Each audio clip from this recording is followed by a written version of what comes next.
Savage, the president of our pastoral council, and I wanted to give you an update on two matters this morning. Back in February, I gave, seems like a long time ago, I gave an update on our Rectory project, number 1 and 2, on the building expansion. So I'd like to update the congregation on the progress we've made over the last 9 months. So first on the Rectory, we have a signed contract with the developer, History Maker Homes, and the Diocese of Dallas. The bishop has signed off on it. The Planning Commission of the City of Van Alstyne has signed off on it, and the City Council of Van Alstyne has signed off on it. So we have all the agreements and signatures we need to proceed. By contract, the Rectory is to be completed by the end of July 2021. So in fact, 2 weeks ago, we met with one of the foremen. We picked a spot. So when you guys go out, if you look at the far right-hand corner of the parking lot, the Rectory is going to be about 70 feet back off of that corner. The west wall of the Rectory will be lined up.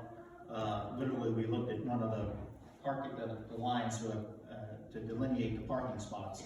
To be over on that side, because our vision of the future is that when we get the funds and build a new church, it'll be over behind where we are now. So the Rectory is basically a done deal, and I'm very, for those baseball fans, Field of Dreams, if you build it, they will come. So I'm hoping that the fact that we have a Rectory will help us get a full-time priest.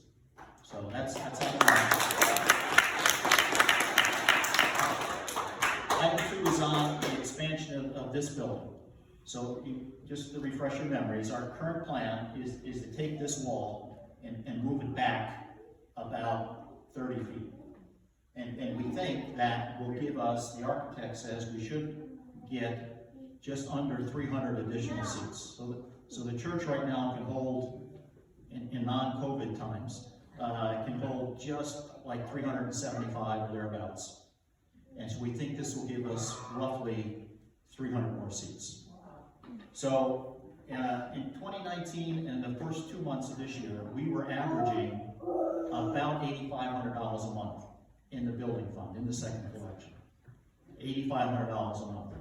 Now, post-COVID, and I clearly recognize they're very different times, we're averaging somewhere around $4,800 a month.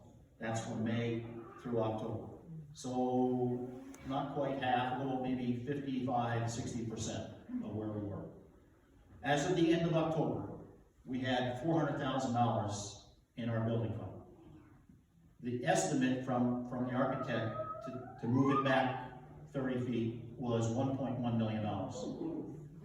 So when time moves on, prices go up. So if you say, hey, it's going to be 1.2 million. We need half before we'll get sign-off from the diocese to proceed.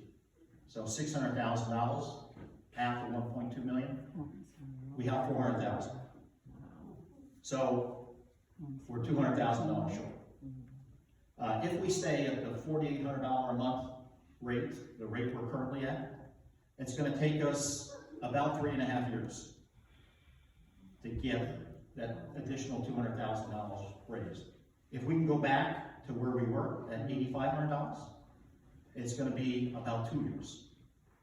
If we can raise that $8,500 to $10,000 a month, it drops to 20 months. And if we could somehow get to 12,000, it'll drop it to 17 months. So where we are now is we're going to need help. I'm going to need help. I'm an engineer by training. I don't know anything about marketing and fundraising. That just was something I was never very good at. So if anybody has any experience in how to generate and run a capital campaign, please reach out to me. We're going to need your help as far as getting this next step. And so I'm going to make the same presentation at the 12 o'clock Mass. Last time I did this, Father Javier was gracious enough to translate for me. Father Leonard's saying at 12 o'clock Mass, so it should be interesting. Anyway, that's all I had. Thank you very much for your time.